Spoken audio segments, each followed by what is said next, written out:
আসসালামু আলাইকুম এভরিওয়ান, আশা করি সবাই ভালো আছেন। কি এত গাড়ি বোচকা বাক্স প্যাটরা দেখে মনে করছেন আফরিনের বাবার সাথে ঝগড়া করে বাসা ছেড়ে চলে যাচ্ছি?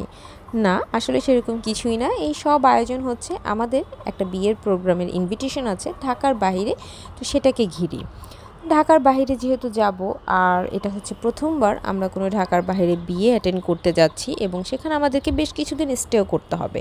তো ছোট বাচ্চা নিয়ে যাচ্ছি, আফরিনেরও প্রথমবার ঢাকার বাইরে যাওয়া এত লং কোনো ট্যুরে। তো আমরা একটু টেনসড ছিলাম যে ওকে নিয়ে কীভাবে কী করব। আর এই প্যাকিংয়ের সময় আমি আবার একটু কনফিউজডও ছিলাম যে কী নিব না নিব, আফরিনের জন্য কী নিলে ভালো হয়, কোনটা না নিলেই না। এই করতে করতে না দেখলাম বিশাল গাট্টি বোচকা হয়ে গিয়েছে। মানে আমাদের গাট্টি বোচকা দেখে যে কেউ আন্দাজ করে নিয়েছিল যে আমরা মনে হয় দেশের বাহিরেই চলে যাচ্ছি, কিন্তু না, দেশের বাইরে তো যাচ্ছি না, যাচ্ছি জাস্ট ঢাকা টু নেত্রকোনা।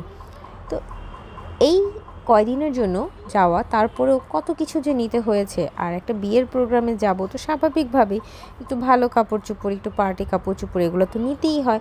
তো এই করতে করতেই অনেকগুলো গাড়ি হয়ে গিয়েছিল। দেখতেই পাচ্ছেন আমি আফরিনের পার্টি ড্রেসগুলোকে লাগেজে ঢুকিয়ে নিয়েছি। এই লাগেজে মেনলি আমার আর আফরিনের যে মেন পার্টি ড্রেসগুলো বা একটু ভালো পার্টি ওয়্যারগুলো সেগুলোই নেওয়া হয়েছিল, এবং এগুলো নিয়েই দেখলাম লাগেজটা বিশাল বড় হয়ে ভরে গিয়েছে। মানে বাড়তি যে আর কিছু নিব সেরকম কোনো সুযোগই ছিল না।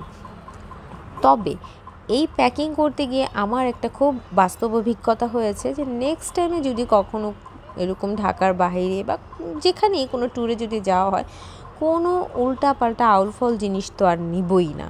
মানে এবার আমার বেশ কিছু আউলফল জিনিসও নেওয়া হয়ে গিয়েছিল, যার কারণেও গাট্টি বোচকা অনেক বেড়ে গিয়েছে।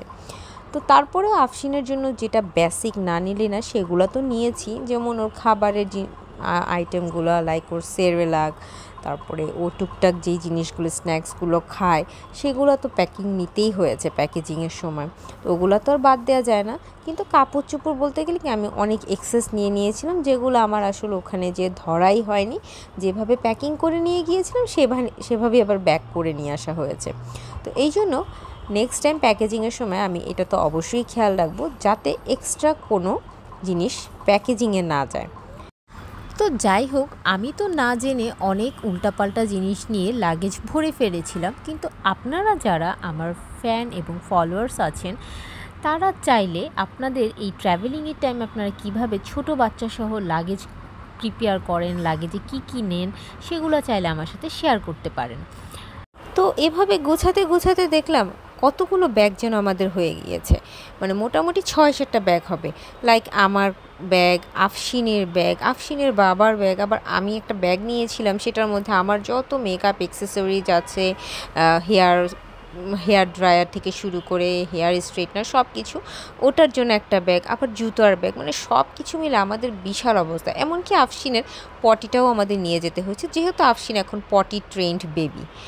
তো সব কিছু মিলে অনেক গাড়ি নিয়ে গিয়েছি। তো ভাগ্যিস আমাদের যেহেতু পার্সোনাল ট্রান্সপোর্ট ছিল, যার কারণে এত গাড়ি বোচকা নিয়ে খুব একটা প্রবলেমে পড়তে হয়নি। তবে পার্সোনাল ট্রান্সপোর্ট না থাকলে এই সব গাড়ি বোচকা নিয়ে বিশাল প্রবলেমে পড়তে হতো, এবং ডেফিনেটলি আমাদেরকে যেই গাড়িতেই যেতাম সেখান থেকে নামিয়ে দিত কনফার্ম। জাস্ট মজা করলাম। তো এত কিছু নিয়ে গিয়েছি ঠিক আছে, কিন্তু একটা দুঃখের বিষয় কি জানেন, এগুলো কিছুই আমরা ভালোভাবে পড়তে পারিনি। কারণ আফরিনকে তো পার্টি ফ্রকগুলো পরানোই জানি, কারণ আমরা যখন গিয়েছিলাম বা যে সময় বিয়ের প্রোগ্রামটা ছিল সেটা ছিল একদম হিট ওয়েভের সময়, মানে যখন বাংলাদেশে হিট ওয়েভ শুরু হয়েছে। সো এত কিছু নেওয়া, এত পার্টি ওয়্যার নেওয়া সবই বৃথা।